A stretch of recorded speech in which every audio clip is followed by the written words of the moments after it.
speaking of infinitely scalable future NBA superstars, Ousmane Dieng is 9 feet tall, as we mentioned on your podcast. And if anyone wants to outline the picture that's apparently floating around out there, feel free. Hey, I DM'd it to you, Nick, or to Dan. I can't wait to look then. I actually think he's a pretty cerebral player on offense when you look at the passing feel. Anyway, I think you guys had mentioned he's a little slow in space defensively. I think around the basket, he's really fantastic. Now he's just bigger. So I can only imagine what that'll look like. So he needs to get quicker. What I'm struggling with here, I'll throw this to Jacob. What is his role on this team? Because he doesn't feel, to use your phrase, copy and paste on offense at all. I just don't know what he is without the ball. And there are so many different mouths to feed on the ball now, or so many different skill sets. That is he in danger of not playing a prominent role, or can we expect him, assuming he stays healthy, that he is going to be like 6th or 7th in this rotation? It's a great question. Just because we didn't see much of him at all last year. And when we did, he was showing some really good flashes before the wrist injury. There was a game down in Atlanta where he came in and had like 9 or 10 points and like 2 or 3 assists. And it was just like, wow, like here's Oos and he looks awesome. Summer League started a little rocky for him. One thing that really stuck out to me, and this is kind of back to the on-ball stuff that you mentioned, Dan. There was a game in Summer League against the Indiana Pacers. The Thunder had like 4 guards, and 0 of them knew how to get the ball to Chet Holmgren on a post-up, on a roll to the rim, on a cut, anything. Then they put the ball in Ousmane Dieng's hand, and he immediately got like 4 assists to Chet, just like feeding it over the top of the pick and roll. And over the help defense, throwing these wraparound passes. The Thunder are very, very clearly building a team of players who can pass, dribble, and are working on the shooting. They want guys that have a high level of IQ, and as Sam Presti has described it, play with more rhythm, less pattern. I feel like Ousmane Dieng really fits that.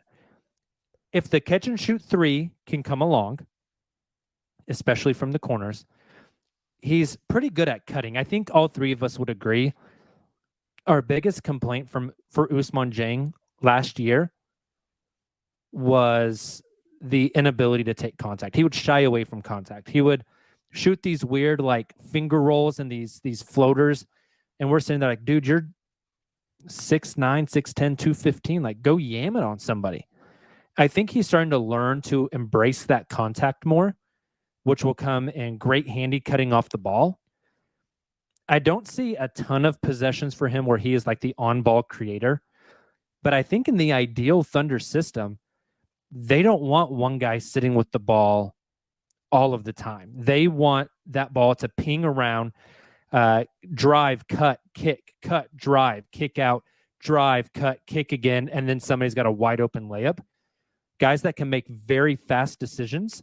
And Ousmane Dieng played point guard his whole life. Like he shot up 6 inches in like his high school junior or senior year before he went over to New Zealand to play for the Breakers and kept all those guard skills. Kind of a theme with this team. A big time theme with this team. And I think that's where he fits in. I think it's going to take some time.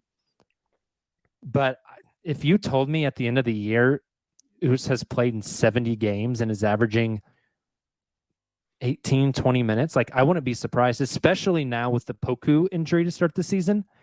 There's a lot more open reps for a big wing on this team. And I think Dieng is ready to slide in. And you want to talk about young guys, like Dieng's like freaking 15 or something. I don't know. He's a baby. He is so young. I honestly, I think Nick, is he still 19? Is he 20? He's I think 20 now. He's 20. 20 in May. He just turned 20. I think he's younger than like all but 10 guys that went in the first round back in June. So he's still very, very young. I wonder what his 6th man of the year betting odds would be. Like if there's like a sports book that's offering those. I would be shocked if he was on there. But if he was, I don't think he will even be on there. You can't trust the Thunder's entire rotation really for guys getting allocated. You certainly can't trust it off the bench, but I'd 100%. I mean, like when you're looking at who would be the first guys off the bench, unless they're planning on eventually like moving Lou Dort there or something, he's not really a 6th man of the year type guy. I'd just be intrigued. Like I'd just be intrigued to know what they are.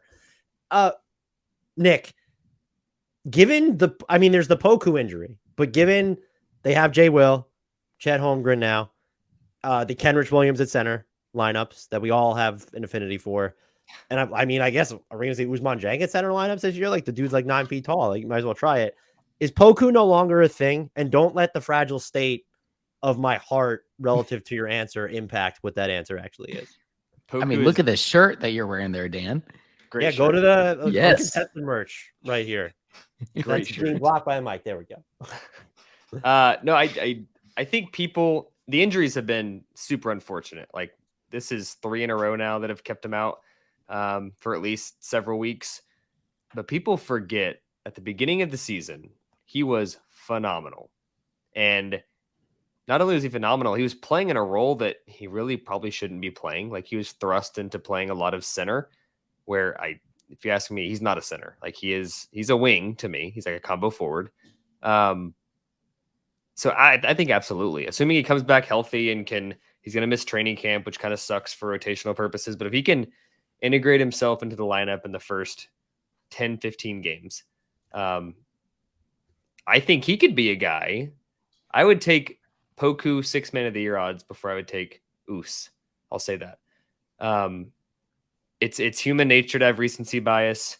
If we rewound back to November, Poku was awesome. So I'm not out on him. Got to stay healthy, obviously, but the things he does at his size, like defensive playmaker, he was guarding all 5 positions, blocking, stealing in the passing lanes, grab a rebound, push the ball like he's a guard. Like he is very, very good. And I think he checks a lot of the boxes for the Thunder want, and he can slot into 4 positions. We've seen point Poku. I don't think we'll see point Poku much this year, but he theoretically can play 5 positions, and we've seen it. So I think it would be shocking if he wasn't in the rotation early in the season.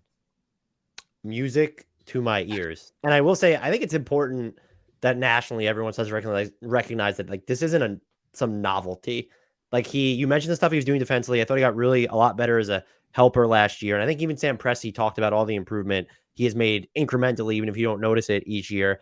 And I do, you mentioned him pushing the ball. One of the things that I think impressed me most, there's a point in the season, I don't remember what it was, he knew where to be without the ball. And it just felt like he was making quicker decisions when the ball came to him in the half court. I really believe, all jokes aside, this is could be an impactful NBA player. And so I hope he's in the rotation, but this is one of the things that I'm incredibly biased on.